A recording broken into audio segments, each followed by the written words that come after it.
Hello and welcome everyone to the Monday Morning General Podcast, where we give you the play-by-play analysis of battles from antiquity to the 20th century. I'm Brendan, that's Bjorn, and returning again this week to finish off this battle is Sam. Sam, it's good to see you. Bjorn, it's also good to see you, man. Always good to see you, Brendan. Last week, we discussed the prelude to the Battle of Cannae. At this point in the Second Punic War, Hannibal had already successfully crossed the Alps, minus a bunch of infantry and elephants, and he won two huge victories, one at the Battle of Trebia and one at the Battle of Lake Trasimene, in what is now northern Italy. In this episode, we discuss in detail the battle that made Hannibal famous. Let's get to it, boys. Yeah, so I'll start here. So in the spring of 216 BC, Hannibal's going to take the initiative. He's going to seize a large supply depot at Cannae. That's in the Appian Plain. He's placing himself between the Romans and their crucial source of supply. So Publius, he's going to note that the capture of Cannae caused great commotion in the Roman army, for it was not only the loss of the place and the stores in it that distressed men, but the fact that it commanded the surrounding district. Okay, so he's holding a very key and vital piece of territory here. Not only is it a supply depot, but it has a good position in the surrounding area. So this is going to require a response. The Romans are going to march quickly, 2-day march. They're going to find him down there in Cannae, all right? So we talked about the two leaders already. We had Varro and Paulus. So Varro is going to be in command on the very first day. He shows up, sees Hannibal's there, and we think that that this guy Varro he's known as being kind of a reckless guy. He's got a hubris in nature, and he's determined to defeat Hannibal. So as the Romans approach, recklessness might have been played up by the pro-Scipio Africanus sources in Publius and Livy. Well, and the pro-Paulus. It was Paulus's grandson that was bankrolling this historian here. Anyways. Hey, I'm telling you. The vagaries of history, right? Like, who knows? History is written by the people who actually write it down. So I'm going to tell you, is written by the people that pay for the historian to write it down. That's correct. That could work too. So as the Romans approach Cannae, some of Hannibal's light infantry and cavalry are going to ambush him. Varro will repel the attack and continue slowly on his way to Cannae. So this is actually a key point, because the Romans are going to look at this and they're going to bolster their confidence going into this battle. They say, hey, we were attacked and we pushed them out. We pushed forward. We're moving forward, right? Now, do you think that was Hannibal's intent, or do you think he was actually trying to harm the Roman legions? Like, was he trying to bolster their confidence, or do you think that, like, was it all a big play, or what do we think was the point of that? Because in every account of this skirmish seems minor, but it's mentioned in every single account I've read about the Battle of Cannae. Now, sometimes I think that master chess players sometimes just move a piece because they have to. I don't know if he's playing three-dimensional chess at this point in the game, but he might very well be. I don't know the guy. I don't know his genius. I know he is a genius. Maybe he did. I don't know. Sam, it might just be the thing, too. Like, you're very aware in the reconnaissance, right? Like, never keep your recon in reserve, right? Gain contact with the enemy. So it might have been something like that, right? Like Hannibal just trying to figure out where the Romans are and keep in contact. Sure, but I mean, and we can talk about it later, but I just don't know what Hannibal's end game here was with this. Well, I mean, reconnaissance, yes, but like, if you have a much smaller force, why are you harassing the enemy on their way through? It just doesn't make much sense to me, but it seems important to the story, which is something that I wanted to bring up with you guys. But yeah. So Hannibal, he's going to have superior cavalry forces here, and Paulus is going to oppose this engagement. So you've got Varro wanting to attack. You've got Paulus saying, nope, we don't want to attack. He says that it's foolish to fight on open ground, which when you're outnumbered with the cavalry, when the Carthaginians have more horsemen than you do, maybe he's on the right foot there, thinking that open ground is not the place to fight a battle, right. Even though you significantly outnumber their infantry, right? The Romans outnumbered the Carthaginian infantry, but the horsemen is where it happens on open. Right. And think about it, like that makes sense, because if you're in an open field and your cavalry can maneuver much faster than you, they can easily gain a flank, which was absolutely detrimental not only to all armies of antiquity. You think of the Greek phalanx; it was structured to fight forward. Same thing with the Roman legions; it was structured to fight forward. So being outflanked by something that can just simply move faster than you is totally detrimental. So now the Romans are going to decide that although it's maybe not the smartest thing to attack, they're also not going to withdraw. It's going to be unwise for them to withdraw. So they're going to set up a camp. They're going to have 2/3 of their army east of the river, Oftus, and they're going to send the remainder to fortify a position on the opposite side away from the main camp. The purpose of this second camp is to actually cover the foraging parties from the main camp, potentially harass those of the enemy, and also a water supply. So controlling this water supply is going to be an important thing when we move into the next day of battle here. Setting up a camp also is not a weird thing for the Romans. Like, this is what the Roman army does. They love building fortified camps. Like after every marching day, this is what they do. Like, they have this down to a science. So like, this is not a weird thing that the Romans are doing. Well, and also it's interesting to think, like, picture yourself marching 35 or 40 miles in a day and then saying, man, we made it to our destination. And then you have to set up an entire camp. Yeah, and you have to build trenches and palisades and the earthworks. Like abatis, everything. So the two armies are going to stay in their respective locations for about 2 days. On the second day, which we think is August 1st, okay, this is ancient sources writing stuff down, and they don't look at it and say, "Oh, it's August 1st." Because remember, this is also before Augustus Caesar, who the month was named for, right? So exactly. So on August 1st, which wasn't August 1st at the time, what do you think August stands for? I don't know. Let's go build this camp. So Hannibal's aware that Varro's going to be in command the following day. So Hannibal's going to leave his camp. He's going to offer battle. Paulus is going to refuse it. When the request was rejected, then Hannibal, recognizing the importance of water from that river that the Romans are encamped on, he's going to send his cavalry to the smaller Roman camp, harass the water-bearing soldiers that were found outside of camp. And according to Publius, Hannibal's cavalry is going to boldly ride up to the edge of the Roman encampment, causing havoc and thoroughly disrupting the supply of water to the Roman camp. Just think about this. So Hannibal, knowing that he is going to provoke battle on the next day when Varro, who is the more war drummy of the two Roman generals, is in command, he knows that, right? And so he is denying them the most basic of human essentials, water, the day before you go into a battle in the hot August sun in the Mediterranean, like the Mediterranean area, which is like hot in August. And you're going to fight completely dehydrated. Like, this is when we talk about Hannibal being a genius of a general, like, this is part of the stuff that we're talking about. It's not even the battlefield stuff. It's all of the in-between kind of gamesmanship.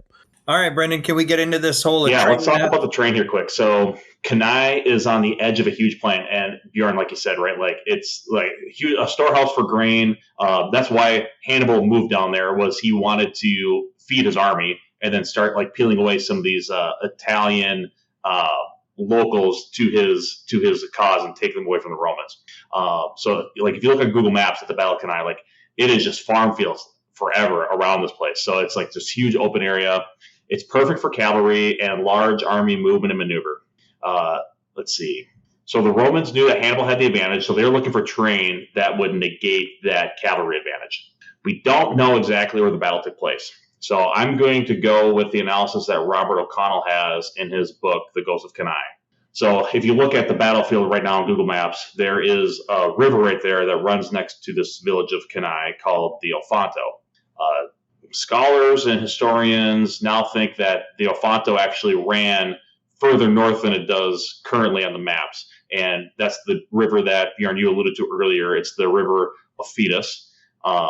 So basically, like, that river Ophitus is on the it basically, like, it bounded the battlefield on the north to the northeast side, and then it's tracking further from where the modern river Ofanto is, because right now, like, Ofanto, like, runs right next to Cannae, and they're right next to that hilly ground to the south. So they think that river actually ran a little further north. And then so on the southwest side of the battlefield was the village of Cannae, which was east, and then nestled in to hills that were to the west of Cannae. So basically, the battlefield was bounded by a river to the north, high ground and village to the south. I was going to say, like, the selection of the battlefield by the Romans here is pretty genius. I think Paulus actually wanted a different position more to the north and to the west that was more in rolling hills. So there was no hills up there.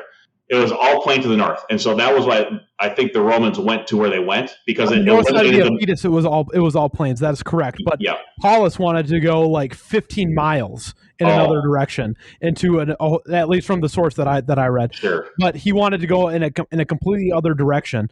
But still, the selection of the battle site by the Romans was actually a very genius maneuver. So Brendan had mentioned the River Aufidus to the northwest, and that is going to completely negate the cavalry's ability to flank you. Right. Same thing with those hills and the city of Cannae on the east. Like, so what they're trying to do is negate what I had mentioned earlier. Is if you are flanked, you are toast. So there's no way to So they're basically building up they've selected the terrain so they cannot be flanked by cavalry. Right. Exactly. Yep. So the distance between the river and those hills that we're talking about is 1.3 miles, and it was a flat battlefield that the battle would be fought on. So we're talking about our terrain analysis, right? Observation, avenues of approach, obstacles, key terrain, cover concealment. Almost none of that. There were no obstacles. There were no avenues of approach. There was no key terrain. Wide open observation. There was no cover and concealment. This was a ancient boxing ring for at the same time. armies. We've got, you look at it, it's not that bad of a battlefield, right? We've anchored our flanks. We've anchored our flanks left and right. Our men, we have more of them. They're well armed. They're ready to go. And we've got 1.3 miles in which to fight this fight. So that's going to be a very interesting point here come the battle. Yes, the Romans have twice as many men, upwards of 80 to 90,000 men. But as Brendan said, this battlefield is only 1.3 miles wide. So the Romans, they like to fight in certain echelons. We covered that in the last episode of how deep, and so that was a very standard for them, is you fight only so many echelons deep. Yeah. Whereas now, since the battlefield is constricted on either side, the Romans are going to be forced to go twice as deep as they normally would, because they got to constrict on the sides. Which is what, we'll talk about this, but I think that's what Paulus and Varro wanted. Right, they wanted to have a really strong center. So we'll talk about that in a second. But okay, let's talk about the weather quick. Sam, you just talked about it a little bit earlier. This battle was fought in August at the end of summer in southern Italy. It was hot, especially for the heavy infantry. Remember last episode we talked, if they were in mail or not, but they were 50 to 80 pounds of kit. They had a lack of water on the battlefield, especially if that water raid happened. The Romans had almost probably no water. Right. And then on the Roman side, they were very green, right? Over the winter, they had raised a huge double consular army, or quadruple consular army, right? So they had a bunch of green troops that hadn't been trained for endurance. This was the perfect setting for there to be heat exhaustion. Even though the Punic army was well trained, it was also a concern for them, right? The Punic army had been through a lot. They were very well trained, but still, you're talking about August in the southern Med, it's going to be hot and it's super dry. So visibility here would also have been poor. It was hot and dusty. So you put around 150,000 men and a lot of horses in basically a 1.3 square mile box. There's going to be a lot of dust that's kicked up, which will limit visibility. So it's hot and it's dusty.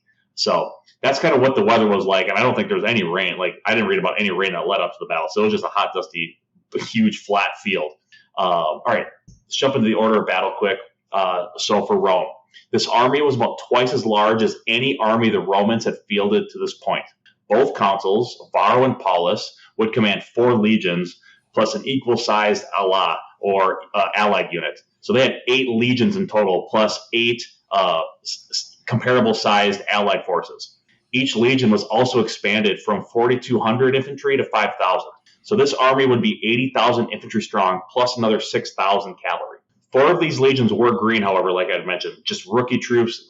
The Romans have some modicum of military training as we're growing up. Think about gym class in high school, basically. They have some sort of very basic military training, but nothing they're not fighting in the maniple system yet. So they had maybe the spring and summer to train, but they're very green. Both the light infantry, something like 20,000, and the cavalry were also of suspect capability. The light infantry is the youngest of the young, so they just kind of pulled in, and here's a javelin. Good luck, boys, kind of thing. So that's that Rome, huge army, but half green, not a lot of experience, 80,000 infantry, 6,000 cavalry. All right, on the Carthaginian side, a mix of Spanish, Gallic, and Numidian cavalry, each with their own fighting style, and together 10,000 strong. The Spanish and the Gauls rode together. The light Spanish with javelins would hit first, followed by the heavily armored and spear-equipped Gauls. The Numidians acted as an exploitation force. They were fast, nimble, and they were ruthless. They fought basically like steppe horsemen, those things like Scythians or the Mongols. They fought like them, just without bows. They had spears, but they were ruthless like the Mongols were. The Punic army consisted of 40,000 infantry. What they lacked in numbers, they made up for in quality. Robert O'Connell saw posits that almost every soldier in the Punic army had killed a Roman to that point. They had spent considerable time training with each other. Think of like a march from Spain to the Alps, from Alps to northern Italy, pick up Gauls, fight Romans at Trebia, Tresimene, a bunch of other skirmishes, a bunch of marching through Italy. These guys are hardened veterans. They know Hannibal and this very group of year three, I think, right? Year three, yeah. They've been together year three, just traipsing through Italy. Let's jump into the battle narrative, boys, and first we'll discuss the tactical deployment of each force. All right. So conventional doctrine at the time said that an ancient army would have its infantry placed in the center, and the cavalry would be on the two flanking wings. Which makes sense, right? Absolutely. Right, because your cavalry is trying to flank their cavalry. And they're way fast. Yeah. So the Romans followed this convention very closely. Sam alluded to it already. They're going to due to their extra numbers in that 1.3 mile grassy plain, they're going to choose to have an extra depth rather than breadth for their infantry. It's kind of two-pronged, but their hope was to break quickly through the center of Hannibal's line with a big weight that you're pushing forward against your enemy's lines. Because think about this. This is very interesting. So if you have bounded your battlefield by a river and hills and a town, and your cavalry is not as good or as numerous as your enemy's cavalry, you're going to have to make a flank by punching through the middle and then creating a flank on either side. So that's the Romans' intent here. Well, and Varro, he knew that the Roman infantry had managed to penetrate Hannibal's center at Trebia. And so it's this, he's learning from the past, right? They had lost that battle, yes, but they had actually penetrated through. So he had his Principes stationed immediately behind the Hastati. Remember, the Hastati are the young bucks in the front line. And then you have the Principes are the ones in the middle. And then the Triarii were the guys in the back. And then you've got like the skirmishers, the velites, and those dudes are all in the front, okay? Yep. They're going to throw their javelins. They're going to retreat back and withdraw. All right, so Bjorn, you pulled in a great quote here. So Polybius wrote this: the maniples were near each other, or the intervals were decreased, and the maniples showed more depth than front. So they broke away from the traditional Roman deployment to fit within this box and to really stack the center, is what Polybius is saying here. Right. So even though they outnumbered the Carthaginians, this depth-oriented deployment meant that the Roman lines had a front that was roughly equal to the size of their numerically inferior opponents. All right. But just imagine, you've got the Romans, they're deep stacked. You've got the Carthaginians who are lengthwise, breadthwise stacked. Okay. So their line is not as thick, which is giving that idea that the Romans can in fact punch through this. Okay. The typical style of ancient warfare was to continuously pour infantry into the center and attempt to overpower the enemy. This is a bludgeoning match. You are going to go at your enemy and you are going to hack away. All right. Hannibal understood that the Romans fought their battles like this, so he's going to deploy his troops accordingly. Well, one more point on the Romans here. I think another reason why they chose to do this was because it gives the infantry a lot more endurance. I think he was anticipating a long, kind of drag out fight here, like in the boxing match. And so it's easier to you replace guys in and out, right? Like you have this big group of people in the back that are fresh, that haven't been fighting. So you can kind of rotate them in and out. And then remember, these legions are very green. And so it's a lot easier to control a deep line than it is a wide line. Right. So it gives it gives Paulus and Varro a lot more control of the maniples. Deploying in this way. So, all right, Bjorn, take it away with the Carthaginians. All right, so Hannibal, he deploys his forces based on the particular fighting qualities that each unit has, which makes sense because he's got a vast array of different ethnicities, different fighting styles, different equipment. So, an example, he's got his Balearic slingers. Those guys are from Spain. They're going to be placed behind the infantry. So they're going to be throwing missiles, rocks at the Romans as the Romans are advancing. You've got the Iberians, the Celtiberians, and the Gauls. They're going to be in the middle. And it's interesting that they noted in these historical sources, they said that he alternated the ethnic composition between the Hispanics and the Gauls across the front. So you'd have a unit of Iberian Hispanics, then you'd have some Celtiberians who are Gauls, and then you'd move on and you'd be intermingling.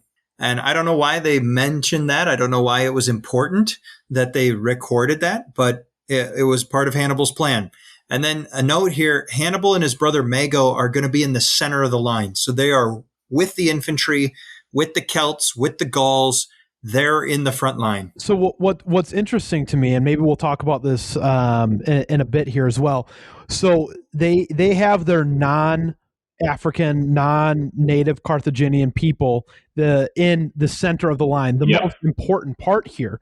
You know, you have people that have no allegiance to Carthage other than being mercenaries. And at the same time, you put Hannibal and his brother right in the middle as well. And he put his strongest infantry folks, the Africans, the Libyans on the wings, which is super interesting because they were very deep, right? They're really narrow and they were super deep. They're really narrow and super deep. And remember, the Romans are trying to punch through the center, and so one would think that you would want your strongest and best men in the center, but according to the Romans, that's not what. According to the Roman historians, that's not what he did. But he did it for a very specific reason, and we're going to be talking about that in a bit. And Sam, that's interesting though, because the Romans claim that the placement was chosen because these guys were more expendable and unreliable. But think of it this way: his plan includes a slow and disciplined withdrawal.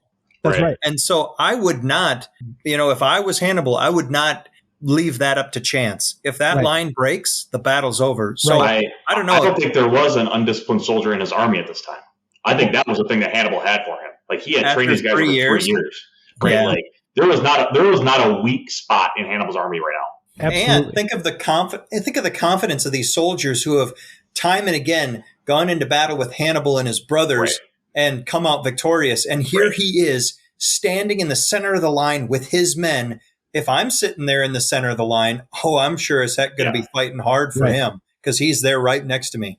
We talked about the Battle of Trebia and the Battle of Lake Trasimene and how Hannibal used deception and trickery basically to lure the Romans into a trap.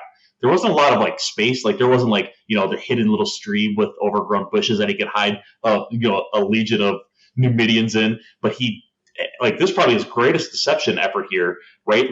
He had a front to the Romans, right? And remember, there's no overhead, aerial reconnaissance, right? So the Romans are looking at the Carthaginian line on the ground. They might be on a horse. They're on a horse, but they're looking at the ground. And so all they see is this line of Carthaginians in front of them without knowing that the center of Hannibal's army is very shallow and very weak. And this Libyan line, these two columns of Libyans are super strong and really deep. But you can't see that from the ground. And not only what you can't see from the ground is that Hannibal actually arrays his line in almost a crescent facing, bowing out, bulging. A convex arc that's facing the Romans, facing towards the Romans. And so like Bjorn had mentioned, his strategy was this center that the Romans are trying to break through, we are going to tactfully retreat, take a step back every now and then, and that line is eventually going to continue to bow back, but it's not going to break. So not only do you have the the weaker in quotes, because there's some real weaker was definitely in quotes. They're not weak, but a lot less soldiers there. Right, so a lot less soldiers, but you have Hannibal and his brother in the middle as well. So they got to be the ones that are saying, "We are holding this line. We are not going to die in the center." This is the crux of what we're doing here.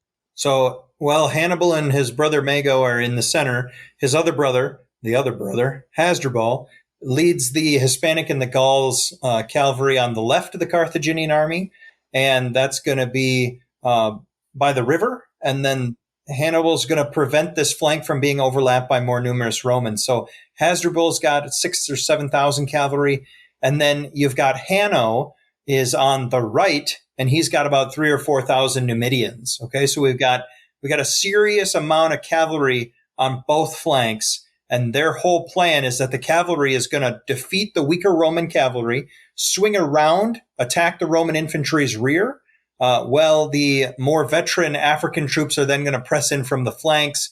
It's going to be a stunning victory for the Carthaginians if this trap is going to be able to spring shut at the appropriate time. That was a deployment. Let's jump actually into the battle now. So I have here phase one for the light infantry. So the Roman velites had a superior numerical advantage over the Carthaginian light infantry. At the Battle of Trebia and Trasimene, the Carthaginian light infantry easily handled any Roman velites that were thrown their way. But it seems like the Romans threw enough of these light infantry into the fold here where there was some really good standoff, where there wasn't a lot of any advantage gained from each other. So they skirmished for a time, and then they retreated back through the heavy infantry. There is one important note here, though. There may have been a potential catastrophic casualty caused by these light infantry. A Balearic slinger may have hit Consul Aemilius Paulus, who was riding with the Roman citizen cavalry on the right side of the Roman line, in the head with a projectile, causing him and his guard to dismount and leave the battle. This was only stated in the Livy source, not in Polybius, but we have here the slingers potentially dealing a major casualty early in the battle to one of the consuls, one of the leaders of the Roman army on the Romans' right side in the cavalry. So it is interesting because I believe it was Polybius that Paulus's family had bankrolled. So it's interesting that he would have left that out. Maybe it looks a little embarrassing. So, absolutely. From there, I think what happens is, if that actually happened, they see Paulus getting hit, and Hasdrubal sees an opportunity. So he gets his Punic cavalry into the mix, right? So he's got the Spanish and the Gallic cavalry, basically the shock troops of the Punic army. They drove straight into the Roman cavalry. And Bjorn, what'd you say? Hasdrubal had a 2-to-1 advantage on horse strength. Yep. Definitely overpowered when it comes to cavalry, super underpowered when it comes to infantry. Yeah. So they just and there's no room to wheel and maneuver here. So they're just we're going to go headlong into these Romans. And then Plutarch states that because Paulus and his guard dismounted after Paulus got hit in the head, some of the other Roman cavalry assumed that a general order had been given out to dismount. Because remember in the earlier episode, we talked about how Roman cavalry likes to get off their horse and fight on foot for some reason. So they see the consul's getting off his horse. It's time for us to get off our horses. As soon as Hasdrubal and his 2 cavalry forces rush into them, this was considered a bad move, and they would be completely annihilated by the Carthaginians.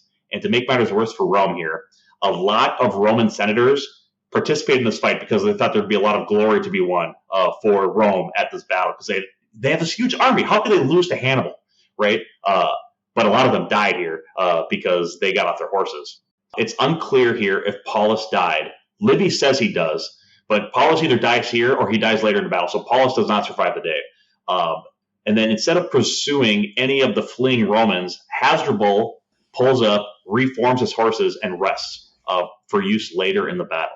So that's the pre-battle. So this is the battle kicks off. We have the velites and then the cavalry. Then the infantry gets into the fight. Most people in these ancient battles, they die. They don't die in the battle. They die in the rout. So when you see your enemy turning and running, that's you're chomping at the bit. You're licking your chops. You want to go and kill him. So for Hasdrubal to halt and reform his line and rest so that they'll be effective later in battle, just it's even more impressive because remember when we talked about Marathon, right? That's when a lot of the Persians died, was when the Athenians charged after them while the Persians were fleeing back to their ships. And we know Hannibal and his brothers were really into Greek history, right? So they knew Marathon. Some could maybe even make the argument that this battle was very similarly deployed like the Battle of Marathon, tactically. So, yep. So, all right. So all that's kind of the beginning of the battle. Now we've got the 2 armies are advancing towards one another. And as the 2 armies advance, Hannibal gradually extends his center line even further. So what I have here, the numbers I have is the Punic front, 840 men wide and then 26 deep. And they're kind of in a spread out formation. So there's a lot of space between these guys. And like Sam said earlier, they're in this like convex arc that's facing towards the Romans. So only like the Romans march in a very disciplined straight line forward, hit the front line of the Punics, but they only hit this really like the tip of the arc is what comes into contact initially. Well, and then the question is, so for listeners, they're going to deploy as a crescent. It's going to be curving out towards the Romans in the middle with the African troops on the flanks, okay? Now, the question is, why in the world would you have a formation that looks like a crescent? One argument would be that it was to break the forward momentum of the Roman infantry and delay its advance before other developments allowed Hannibal to kind of deploy his African infantry more effectively. So you have your crescent facing towards the Romans, and you're going to withdraw in a way in which you're then going to have the crescent bowed backwards. So instead it's concave. So we're concave, we're convex, and then moving to yep. So the reason, one of the reasons I think Hannibal did this was because he wanted the Romans to feel comfortable. He wanted them to feel like we're pushing them back, we're pushing them back, we're pushing them back. Even though the line's not breaking, if you're convex, yes. Convex. If you're convex towards your opponent, you have a lot more space to back up before your line is exhausted, right? So he's giving the Romans more of a sense of, hey, we're making small victories here. We're pushing through. We're about to break through. We just need to push a little bit more. At the same time, never being in a position to break through. We talked about like the Romans will throw these pilium, these short javelins, and if they all throw them at the same time, and only a small force of the Punics are in contact, only a small amount of people are even in range of these javelins. You can only throw them so far, right? So if they like, it's just a way to protect your forces when you know like you have less numerical numbers in the middle. So it could just be a protective thing for Hannibal too here, but it's probably a mix of a bunch of different things. So we've got the infantry advancing, and then we've got this cavalry battle that's happening on one of the flanks. On the other flank, it's more of like a gentlemanly conflict that's going on where the Romans and the Numidians are actually just kind of keeping each other occupied.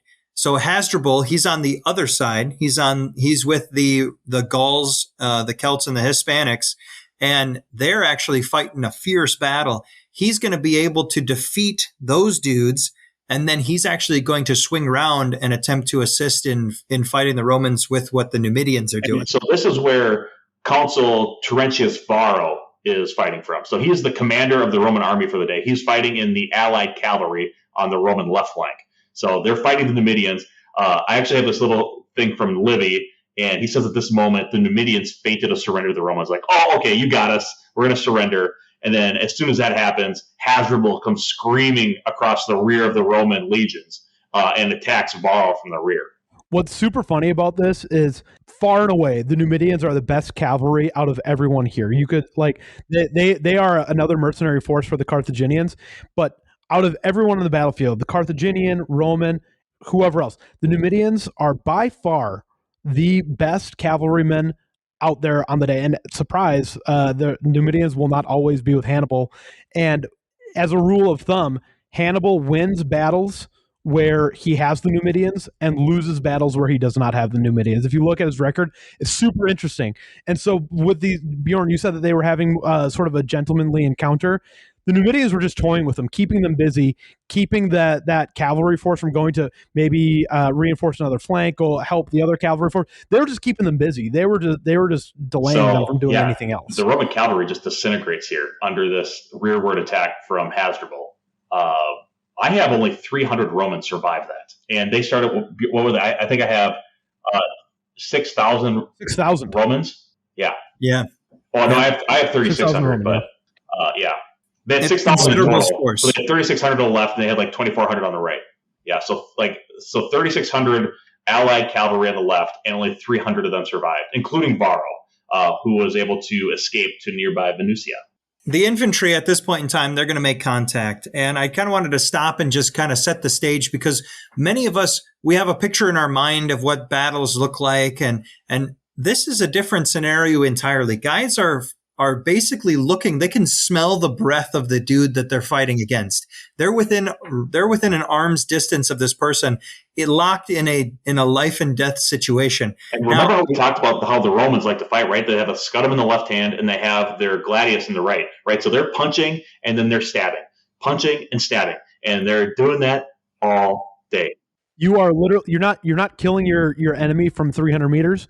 You are a 2 foot long, very sharp sword. Like yeah, it's serial killer stuff is what it is. If that's not enough, like the idea and the concept of facing off 1-on-1 or sometimes 3-on-1, depending on the wind is blowing the dust into the Romans' faces. So good on Hannibal for being positioned in a way in which the dust blows into the faces of the Romans.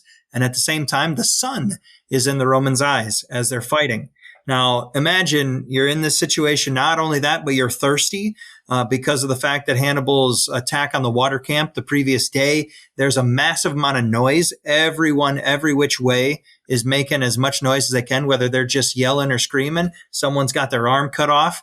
That's going to be a loud situation for them as well. Oh, yeah. And then on top of it, these soldiers are going into the battle unrested. Remember, they marched for 2 days to get to this battle, and then they didn't fight one day, and they fought the next morning. So the other thing that I wanted to mention on that, Bjorn, I'm glad you're setting the stage here. Brendan had talked about it in the weather section, but the dust.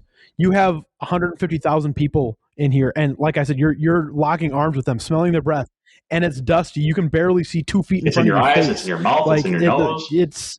I actually have an interesting take that I wanted to talk to you guys about. So in relation to the dust and actually the Libyans on the wings of Hannibal's infantry line, there were two sources I researched for this. One of them just had the Libyans on the wings ready to fight. Another source, though, which was super interesting, Hannibal, knowing that dust was going to be a factor, he had the Libyans sort of hiding in plain sight, if you will. And waiting for the opportune time to close the door on either side of the flanks, and completely encircle the Romans.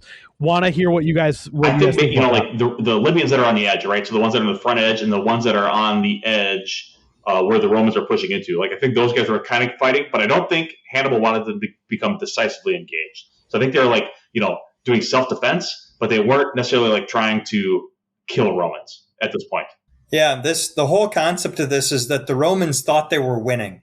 The Romans were advancing. They thought they were pushing their opponents back. What they didn't realize is that the dudes in the center were being pushed back at a rate that exceeded the guys on the wings. And so before the Romans had a chance to even see what was happening, they had already encircled themselves. This was a voluntary encirclement on the point of the Romans. Well, and remember, Paulus is maybe dead at this point. Varro has left. Like, there are like local commanders, but they can't see what's going on. Like they're in the dust and they're on the ground. Like they don't have radios. They can't hear anything. It's super loud. So like you can't. You have no idea what's actually happening. And it's dusty, and you're gaining ground. You're pushing the Carthaginians back. You continue to walk forward, like you think you're doing good. They trap themselves. The other point I want to make here too, Bjorn, you and me have talked about this both in the Marathon and the Hastings episodes. Everyone go back and listen to those. I thought those were fun talks. This wasn't just constant fighting throughout the day, right? Like they didn't start in the morning at 9 in the morning and then fight all the way until 1700, right? They would fight. It was like a boxing match, right? So you'd fight for 90 to 120 seconds, maybe 8 minutes, but it would be an amount of time. Then you get tired, and then there'd be moments of calm, there'd be moments of recovery, and then you have this rest period, and then you get back to fighting again, right? And then you'd switch out the different maniples, you bring in fresh troops. But the rest periods will get longer through the day, right? Like it's like a slogging, long boxing match, and that's like how these battles were fought. But even still, like there's still that confusion that was here, and they'd be like spitting like curses at each other and trash talking to each other. It kind of like like a football match, right? Like you have like intense periods of a play, and then we have to go back and huddle up and get the next play, and then let's get back to the line and fight again, right? And offensive, defensive lines yelling at each other, talking about each other's mamas, all that good stuff. But like, and I think Hannibal used that to his advantage, right? Like, all right, then we'll start slowly stepping back, and we'll, turn that convex arc into a concave arc. Let the Romans know that they're quote unquote winning here, and pull them into this perfect trap that the fox has set. Yeah, and that's exactly what happened. So quickly, the skirmishers meet on the battlefield first. They withdraw behind their infantry as the infantry advances. The Roman heavy infantry attacks. Hannibal stands with his men in the weak center, holds them together in a controlled retreat. The crescent of the Hispanic and Gallic troops buckles inward as they gradually withdraw step by step. Knowing the superiority of the Roman infantry, Hannibal had instructed his infantry to withdraw deliberately, creating an even tighter semicircle around the attacking Roman forces. So by doing this, he'd turned the strength of the Roman infantry into a weakness. While their front ranks were gradually advancing, the bulk of the Roman troops began to lose their cohesion as troops from the reserve lines advanced into the growing gaps. Soon, they're compact together so closely that they had little space in which to wield their weapons. In pressing so far forward in their desire to destroy the retreating and seemingly collapsing line of the Hispanic and Gallic troops, the Romans had ignored, maybe because of the dust, maybe through their frantic thirst for victory, the African troops that stood uncommitted on the projecting ends that are now reverse crescent. This also gave the Carthaginian cavalry time to drive the Roman cavalry off on both flanks and attack the Roman center in the rear. The Roman infantry, now stripped of protection on both of its flanks, forms a wedge that drove deeper and deeper into the Carthaginian semicircle, driving itself into an alley straight into the trap. The African infantry is on the wings. At this decisive point, Hannibal orders his African infantry to turn inwards and advance against the Roman flanks. He's created a box, and the Romans will not be able to get out of this box. So here's my question to you guys, because I'm having a hard time doing this myself or figuring this out myself. If Hannibal is in the center of the lines, how does he order his troops to turn inward and attack? I'm having a hard time. If this battlefield's 1.3 miles, how does he do it? He doesn't have radios. Sam, I definitely want to hear your thoughts on this, especially like with your command experience. Yeah. It has to, like, this was the plan the whole time, right? Like Hannibal knew what he wanted, but it wasn't in his head, right? He told Mago, he told Hasdrubal, he told Hanno, he told the leaders of the Libyans and the Gauls and the Spaniards what the plan was, right? So like, we're going to pull the Romans in, and at a certain time, the Libyan, you're going to turn in and you're going to squeeze the Romans from the sides. And maybe he used some sort of flag system or like some sort of like bugle call or something. But he probably gave a call somehow to have them go in. But Sam, like, what do you think? What I think happened is it was probably conditions based. When the center of that line reaches a certain point, that's when you close in, or when you see the cavalry, because they knew that Hasdrubal with his cavalry was going to need time to rest because they just chased everybody off. When you see that cavalry coming, close in. So it was probably some sort of conditions based. Maybe it was even time. Who knows? But I think that it was an order that had been previously given that all of his subordinate commanders knew well, and they probably rehearsed it just like we do rehearsals all the time. That's how I believe he pulled that off. And that one more kudos to the leaders that he has underneath him, and the fact that they're able to successfully orchestrate this and spring the trap at a perfect time in which complete disaster ensues upon the Romans. Oh man, and I was thinking of Hasdrubal in his he hits the Allied cavalry and then he like swings back around and then he charges into the rear of the Roman legion. And that was like where all the light infantry, that's where the velites were, right? Like they had retreated back behind the triarii. And so now like you have these like, and I don't know, Bjorn, do you know how old these guys are? Like they must have been like in their teens, right? Like 16, 17, 18-year-old kids. The velites or the hastanis? Yeah, the velites. The velites are going to be the youngest of them. They're going to hand them some javelins. So these dudes are in their teens. Like we're talking like in teenage years, probably, right? Yeah. Yep. Like late teens. And so O'Connell in his book says like the average weight of a Roman man was 130 pounds during this time. So think like a 16-year-old kid, like maybe pushing 100 with no armor. Yeah. Yeah. And, there you go. And then all of a sudden, you have all these huge horses 80 pounds. riding up at you with these Gallic dudes with huge spears, and they're like in mail. Like these guys are like heavily armored cavalry, and it's a crash, right? And they just crash into you. And like so, O'Connell talks about how like these guys they are not organized, they have no armor, and they basically like they have nowhere to go, right? Because it's just the horses in front of them, and then they have the triarii behind them. And so they start pushing into the Triarii, who then push into the Principes, who then push into the Hastati. And so, like we talked about last episode, the Romans like to have like this 6 foot square, right? We want to do this individual combat, hit with a scuttum, hit with a gladius. But now it's like, oh man, like Bjorn kind of said, like they start to get compressed. It's like, oh man, I can't punch anymore. Oh crap, I can't stab anymore. Oh, who's this guy? Oh, there's a guy right behind me. I can't move.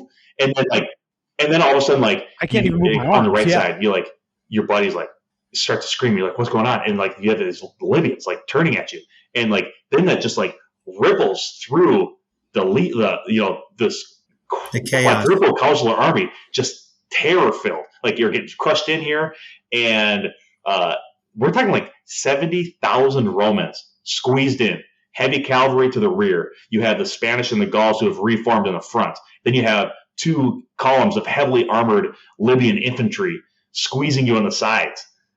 This is not a good spot for the Romans.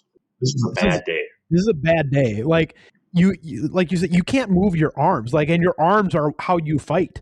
And you can't move them. And not only that, like if you're in the middle here and you don't know what's going on, you're getting compressed on all sides. It's like, what is happening?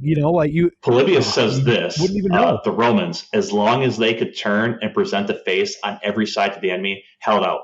But as the outer ranks continued to fall, the rest were gradually huddled in and surrounded. They finally were all killed where they stood. That's wild. I heard some accounts where Romans who knew that like they were trapped and the killing was just going on. Remember, you're killing 70,000 people. I think they ended up taking 10,000 POWs. But so you're killing about 60,000 those 10,000 POWs by hand. Were captured after the battle. They killed almost all those 70,000. Oh my God. So, but they're doing this killing by hand. So A, it's going to take a bunch of time. B, if it's taking a bunch of time and you're in the middle, you're going to be the last one to go. So I read some accounts where people would Roman soldiers would dig holes in the ground, put their head in the ground and bury their head in an effort to suffocate themselves. Just crazy. Like, would you want to do that? Well, that's or wait what makes 5 hours it so to difficult to conceptualize here. You have mass chaos. I get it. There's mass panic. I get it. But in the end, you can't just stand there. And the Carthaginians their sword arms are aching from overuse by the end of this day. Like, it's hard to fathom this. Yeah, these guys are packed like sardines. Lieutenant Colonel David Grossman wrote a book called On Killing. And he talks about like when you're in a psychological situation like this, that you kind of like don't know what's happening and you like give up and you don't resist anymore. And you kind of turn to this, like, you just wait for it to happen. And I think like, after all of this terror, a lot of Romans just kind of let it come and were waiting for it to happen. Like Hannibal's men turned from soldiers into executioners here. And it got to the point where the vast majority of Romans here took the sword without resistance, just waiting for death to come. And Sam, like you said, like, yeah, the stories of them putting their heads in the sand to suffocate themselves, because that's a better option than waiting for a Gaul to stab you in the stomach. But with that being said, there were people who kept their heads and were able to escape. So they think that 14,000 Roman troops managed to escape, including Scipio Africanus, who managed to escape the encirclement. He had 500 men with him. They basically cut their way through their enemies. So it was possible. It was possible, but like this place, this to me, like reading the account of this, it's just like hell on earth, right? You're packed them together. 70,000 Romans plus what was it, 40 or 50,000 allies? Yeah. No, that was all. Yeah, but you're talking like over 100,000 people in this little area, right? So you're just packed in there. You can't move. There's metal clanging everywhere. It's loud, right? Like think like when you hear like stories of hell, it's like gnashing of teeth and screaming. Like that's what it sounds like. Men like screaming all over the place, dying.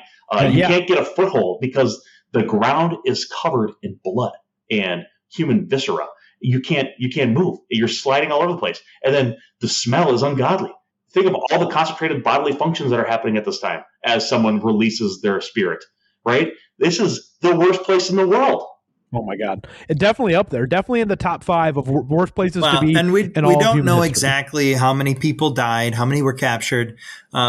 Polybius writes that the Romans and the Allied infantry, 70,000 were killed, 10,000 captured, perhaps 3,000 survived. But Livy, he's got a different idea. He says 45,000 and 500 died, 2,700 horse were slain. But then we've got modern historians who reject those figures. Some of them are willing to accept Livy's a little bit more, but we've got a lot of way lower estimates. So like in 1891, there was a historian who proposed that Rome only lost about 10 to 16,000. And then in 1990, we had a historian, Samuels, regards Livy's figure as far too high on the grounds that the cavalry would have been inadequate to prevent the Roman infantry escaping to the rear. So he doubts that Hannibal ever wanted a high death toll as much as the army consisted of Italians whom he hoped to win as allies. So we don't really know. We've got some really wide open estimates. I might be willing to accept those numbers, but if I'm going to do that, then I got to believe that maybe the Romans didn't field 90,000 people. By all accounts, this was there's no doubt about it. There was a bloodbath regardless. Yeah, Polybius and Livy. So Polybius was a Greek, and Livy, but he was like a Roman living Greek, and Livy was a Roman, and they both put up huge numbers here. I don't know, Is it good or bad for Roman PR bad. To say we lost a bunch of people? Because it could be no question. Bjorn, that is interesting, and I think historians could talk about this ad nauseum. I think we can agree, a lot of people died here. I think. Yeah, that conclusion. A whole heck of a lot of Romans died, and not a lot of Carthaginians died. So Livy says that Hannibal lost about 8,000 of his bravest men, and then Polybius writes that it was about 5,700 who died. So right after the battle, Romans complete disarray. Their best armies in the peninsula had been destroyed, and they had few remnants that were severely demoralized. Bjorn, I want to restate the quote that you said last episode. So following the battle, Hannibal, one of Hannibal's cavalry leaders, thought they must take advantage of the opportunity to march on Rome. Livy writes that Hannibal says this to Hannibal: "Follow me. I will go first with the cavalry, and the Romans may know that you are there before they know you are coming." Hannibal did not make an immediate decision. So Hannibal replies, "So the gods haven't given everything to one man. You know how to win a victory, Hannibal, but you don't know how to use one." So Hannibal does not decide to attack Rome here, and he instead decides to peel away Roman allies in the Italian countryside. Is this the part of the podcast where I refuse to accept Not yet. slander? Not yet. Save that, Sam. Save that for later. Let's finish up this. We'll get the aftermath finished, then we'll conclude. So put a pin in Brendan's comment there. That was an excellent quote. But I wanted to real quick talk about that within just 3 campaigning seasons of about 20 months, Rome had lost 1/5, about 150,000 of its entire population of male citizens over 17 years of age.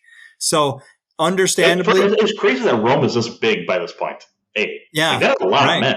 Well, and furthermore, the morale, as you can expect, was just absolutely in the tanks, to the point where Hannibal's actually going to have a number of southern Italian provinces join his cause. So the city of Capua, Tarentum, those two are going to join his cause. He's going to have Capua was huge, and it was like Capua a very wealthy area of, they're a Roman ally at that point, and they had a ton of money there. Yeah, Livy basically says that there were a lot of people prior to this who were completely loyal to Rome. Before that fateful day, their loyalty remained unshaken. Now it began to waver for the simple reason that they despaired of Roman power. So they're worried. Following the battle, you're going to see Sicily's Greek cities rise in rebellion against the Romans. You're going to see the Macedonian King Philip V pledge his support to Hannibal, initiating a very Greek thing to do, right? Oh, the tides of power are turning. I'm going to throw in with Hannibal. He's definitely going to take care of these Romans.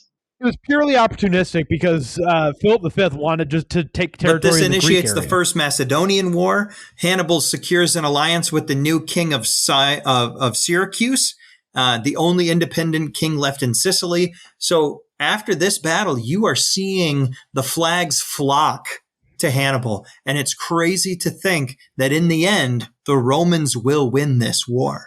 Whenever you say that, I keep thinking of that song lyric. In the end, it doesn't really matter. Yeah, some Linkin Park. Linkin Park. Did they write that song about Hannibal in the Battle of Cannae? Yeah, they must have. One That's of my favorite exactly what it history is. songs. So Hannibal decides not to march on Rome. Instead, he sends a delegation to negotiate a peace treaty with the Senate on moderate terms. Bjorn, why do you think that is? Is it because he didn't think he had the strength to actually attack Rome? Rome's very fortified, right? He didn't have any siege engines. He doesn't have supply. So was that the decision there? So Robert O'Connell, he writes that in fact there were many good reasons for not marching on Rome, and only one good reason for going. Okay, there are. Essentially the only good reason for marching on Rome was the fact that, as Field Marshal Montgomery said later on, he says Hannibal's single chance of winning the larger war was to begin marching his army towards Rome. In the end, it still would have been a long shot, but it was his only shot. This is us sitting here today, 2,000 years later. Yeah, playing Monday Morning General, right? Yeah. Right. So I see that side of the argument. I do, but you got to understand. So first of all, Hannibal's strategy was never to conquer, was never to besiege Rome and knock down all the buildings and kill all the people. He wanted to do exactly what he's doing right here, make allies of the other Italians, bring them into Carthage, because Carthage was never out to conquer. They were just out to make alliances. I think this gets to the point. Hannibal is a tactical genius. Is he a strategic one? Does Hannibal have a strategy for the Punic War? He's trying to get all these Italian allies, which he's doing. That is his strategy. That's what he wants to do. Furthermore, if you are going to, what is Hannibal's end state for the Second Punic War? Think about what Hannibal's doing right now. He's traipsing throughout Italy. He's going to be traipsing throughout Italy for about 20 years. And how he's just living the military camp life, right? So he is living off the land. He is raiding granaries. He's doing whatever he needs to do. That's the Cannae being a supply depot was a big part of the reason why he went there, was because he needed the supplies to continue what he was doing. And what he was doing was gaining Italian allies. If you go besiege Rome, you're now stuck in one place. Right, so that is where it's going to be hard on Rome, but it's going to be the center of gravity of the Roman Republic is at this time, right? That is how you the strategy. Looking back on it now, 2,000 some years ago, 2,500 years ago, that strategy doesn't play out because he doesn't win the war. I don't think he could. Rome would have been able to hold on to a siege for, I don't know. In my mind, I'm pulling this out of my ass, but probably 5 years. They could have held on to a siege within the city. I don't think Hannibal could have supported 40,000 guys sitting in one spot for 5 years. So it's important to take note of the fact that Hannibal sustained casualties after the Battle of Cannae. He is not receiving reinforcements to his own personal army at a rate that is the same as the Romans. And he's only going to get a pittance from Carthage itself. He's basically left hanging out to dry. And I think it has a lot to do with the politics of the time in Carthage, that when you are the one successful person fighting in this campaign, people start to question. They say, he received 4,000 reinforcements for the whole war. In 20 years. He only 4,000 cavalry. It's understandable from the other Carthaginians' point. Right, because they didn't care about Italy. They cared about Spain. They cared about Sardinia, and they cared about Sicily. That's all they cared about. They saw Hannibal's adventure as an adventure. That's all it was. It wasn't a strategic aim for the Carthaginian Empire. But what happens after Hannibal, as let's pretend we're politicians in Carthage, because remember they had political leaders and then they had military generals, right? Hannibal's a general. But what happens if the political leaders successfully support Hannibal in his invasion? They beat the Romans through the extra support that Hannibal's getting and Hannibal's tactical genius. They win. Hannibal comes home. What happens to you as a political leader? The general then takes over. The same thing that happens to the Roman Republic when Julius Caesar comes home.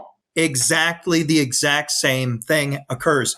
And so I'm thinking that the reason why he only got 4,000 dudes to support him is because those other guys, they were looking out for their jobs. And as a result, Hannibal got hung out to dry.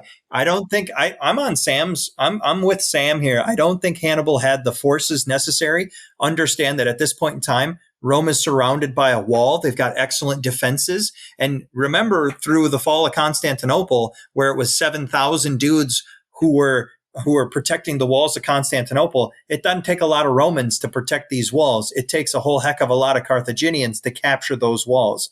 And so not only that, he's going to have to sustain his troops in a stagnant location. Right now, he's on the move, and he'll continue to move for the next 20 years, going from one location to the next like a locust.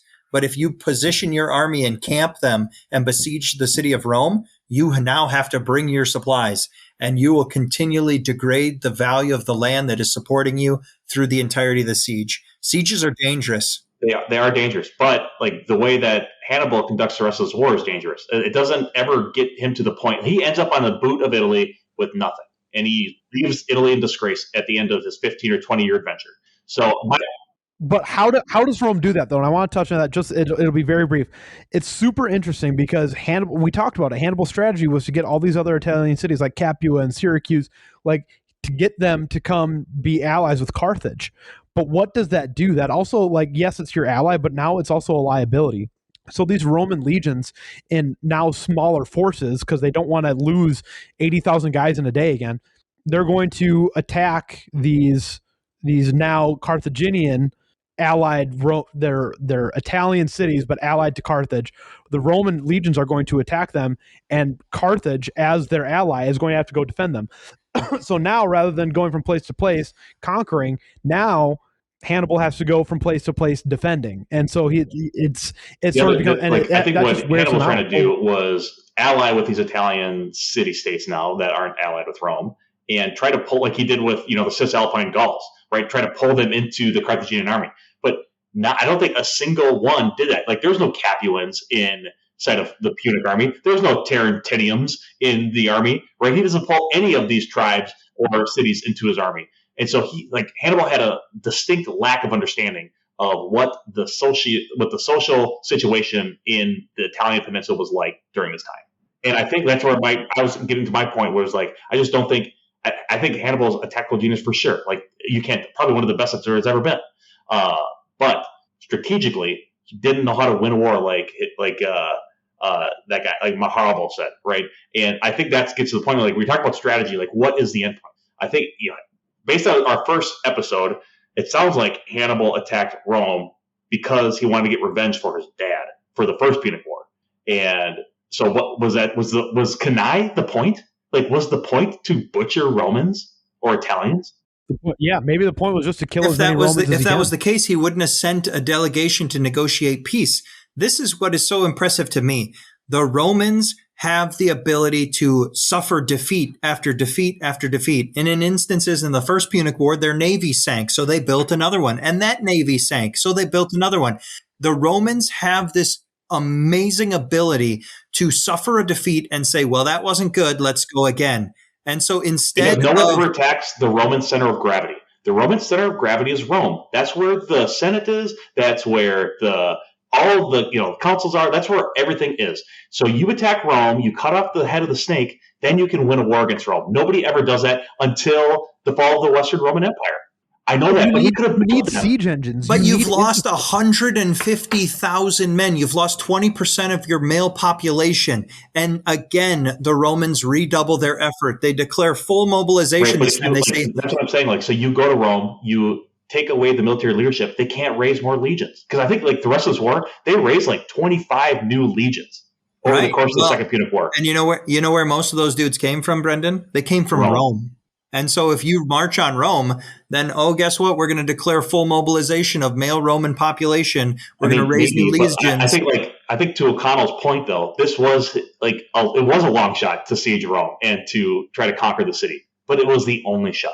Yeah, you're right. It was the only shot. They didn't take it. Like exactly what you said. Like, Rome could rebuild. Rome wasn't built in a day, but the Romans won the Second Punic Empire in like 15 years.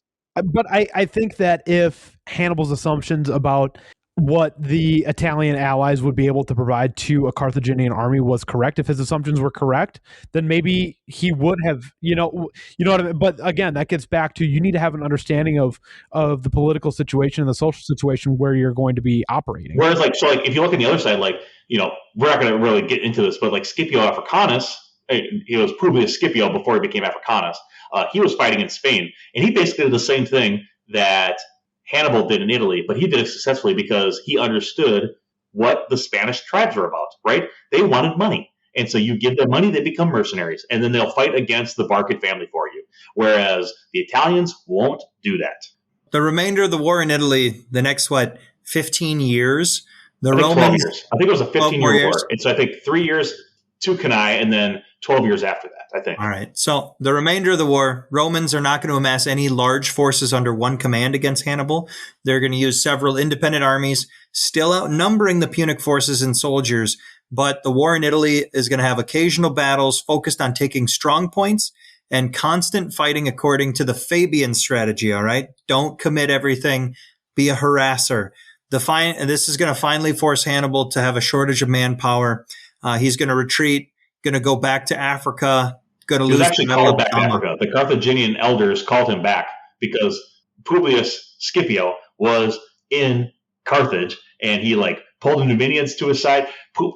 So Hannibal, tactical genius. Publius Scipio, strategic political genius. He pulls basically all the Carthaginian allies to his side and forces a decisive engagement against Hannibal and wins. Hannibal doesn't have a shot here.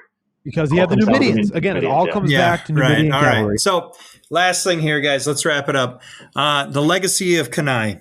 So I'm going to say that Cannae played a major role in shaping the military structure and tactical organization of the Roman Republican army. So they're previously, during this battle, they're going to be in more of a phalanx system, and it's going to evolve into the maniple system. They're also going to get rid of those stupid consuls alternating days, and they're going to actually have an individual, like, for example, Scipio Africanus, is going to make general-in-chief of the Roman armies in Africa, and was assured his role for the duration of the war, which is actually unconstitutional to the Romans, but who cares? It worked. Okay, so very interesting point here, right? Because the Romans hated kings, right? They wanted to be a republic. They wanted there to be the Senate and all of the different legislative houses. And they had the consul system, right? So no single person could control the army and could control the manpower and the power of the state. But, in times of these great needs, they had the dictators come up, and then they allowed Scipio to do his sojourn into Africa and defeat the Carthaginians. But it basically sets the stage for the army to basically fall in love with the general and then follow the general wherever that, individual wants. And Scipio basically becomes this Greek hero, style of Achilles. And then we talked about, the heroes of Marathon, the kings of Greece. And he basically sets the stage for there to be the fall of the Republic and the rise of Caesar and the empire. So I think I love that. Hannibal basically creates a Roman Empire here. Without Cannae, there is no Scipio Africanus. And without Scipio Africanus, there really is no Caesar or Pompey or, or Mark Antony. There is none of that. Yeah. All right. I kind of like that. But the battle, maybe the machinations of history and the wheels of history would have turned the empire to happen anyways, just because of how Roman politics were. But maybe without this catastrophic event for the Romans, maybe it doesn't actually happen. Right. This definitely accelerated it. So does it? It sure might evolve into that, but does it evolve into that after the time of Julius Caesar? And what at the same time, Julius was in Gaul, and he was winning in Gaul on his own accord, and he had his own legions. But then Pompey had without the inspiration of Scipio, would he have? Right. Every man is corruptible, and every man, when given that opportunity, has to make a decision. Right. But I guess Scipio or I guess Hannibal introduced cracks into the Republic and into the military system that the great men of history took advantage of. So in a way, did Hannibal succeed in dismantling the Roman Republic? Mission accomplished. Mission accomplished. On the back of he gets credit. Yeah. Mission accomplished. I don't think he gets credit. But Hannibal's double envelopment at Cannae is often viewed as one of the greatest battlefield maneuvers in history. It's cited as the first successful use of the pincer movement within the Western world to be recorded in detail. Now, that in itself is significant to military history, in that, like Sam said previously, a lot of other generals throughout time have tried to recreate that. But it didn't have a significant end to this war. The war still goes on. The battle is still fought. So I'm going to say that it's not significant to history. And it's not even the only time that the Romans are going to suffer a devastating defeat like this. The Battle of Arasio in 105 BC, that one resulted in 120,000 Romans being killed in an almost identical double envelopment. Interesting. It's a very, and it's interesting because it's not even known very well. I had to dig really deep in order to find this, but it's the first time. It's not the last time. Maybe it's what generals aspire to today, but to history, I think it's insignificant. So interesting point, and I think here to back you up on it maybe not being as significant as we might have thought initially. At the end of The Ghost of Cannae, Robert O'Connell's book, he was kind of talking about this. And he said, like, for the most part, these ancient armies and then into the medieval and Renaissance armies, no one really remembered Cannae. It was kind of lost to history for a time. And I think some Dutch king had thought, the Duke of Orange, I think, had thought about it or had read about it, during the Renaissance and tried to incorporate some of this. But that was like the time of guns, right? Like we started to get some firepower, some black powder and all that. But like Napoleon didn't really know about Cannae, I don't think. So the first like recorded time that I think somebody actually did a major study on this was actually Schlieffen. After World War I, he wrote a book the year or two before he died about how great this Battle of Cannae was and how strong of a military genius Hannibal was. And he wrote it in German, and it was translated to English during the interwar years before World War II. And it got into the hands of Leavenworth and the Command General Staff College. And so it kind of got into like, the field grade officer education for the U.S. Army. And so like there's a bunch of like, so Rommel talks about, wanting to have a Cannae in North Africa. And the Germans tried to do this against the Russians, and it just never really worked out. So it seemed like it really wasn't picked up again until World War II. Hence insignificant. But Sam, since this is your battle, how about you finish up this last quote by Dwight D. Eisenhower? Dwight D. Eisenhower, the Supreme Commander of the Allied Expeditionary Force in World War II, wrote, "Every ground commander seeks the battle of annihilation, so far as conditions permit. He tries to duplicate the modern war and the classic example of Is that Cannae." possible? I don't know. What we're seeing today, not so much. I don't know if tactically it's possible. We're talking about like, a smaller battlefield, but I think maybe over a campaign or a larger operation, you might be able to do it. Right. Right. Well, I don't know. Schwarzkopf kind of says like he used this as part of his plan for, the attack into Iraq against Saddam Hussein. But that also kind of looked like the Schlieffen plan too. So who knows? Right, exactly. But Schwarzkopf can't say he modeled his attack into Iraq after Schlieffen, I don't think. Yeah, there's a bit of a PR issue there. But I don't know. I don't know enough of. I actually should learn more about Schwarzkopf's plans, but I don't think that there was a complete encirclement that was planned. That was more of a flanking maneuver. I don't know, because Cannae really is. It's not just a double envelopment; it's a complete encirclement, right? Because the cavalry comes in from the rear, and everyone's trapped. Which again, you're licking your chops to find a situation like that, but it's so difficult. Maybe especially at the strategic level, it's super difficult. Yeah, I think like maybe you can't have another Cannae, but I think there's definitely learnings from Hannibal that you can take here, right? Like deeply understanding your enemy is huge, right? He knew how the Romans wanted to fight. He knew they wanted to pack the center. And I think understanding your specific advantages, right? Hannibal had the Numidian cavalry. Like he knew what his advantages were. He could move fast. And then I think the third thing is deploying your tactical advantage in a way that takes advantage of your advantage and, it takes advantage of your opponent's disadvantage. And develop a scheme of maneuver to, incorporate deception, but like just incorporate those advantages you have. So just understanding like who you are as an army, and then incorporating that into the plan instead of just like we're just going to hit these guys in the face. Right. Like Hannibal's plan would not have worked if his soldiers weren't as disciplined as they were. And so again, it's knowing your advantages and your disadvantages. Any closing comments here, Bjorn, Sam? Good stuff, guys. No, but I get to choose the next battle. Yeah. So here's what I was thinking. I was having a really hard time, and Brendan, last time when we spoke last week, I was juggling between a bunch of them because we've done battles throughout a lot of history. We've done ancient battles, we've done medieval battles, we've done 20th century battles, we've done 19th century battles. We've been all over the place, but I think there's one spot that we haven't been. So I talked about, hopefully, I wanted to do the Battle of Poltava. I wanted to do Ain Jalut. But those are battles that, they're not as well known. And so I wanted to pick one that I think a lot of individuals know and one that is by far one of the most significant battles to all of history.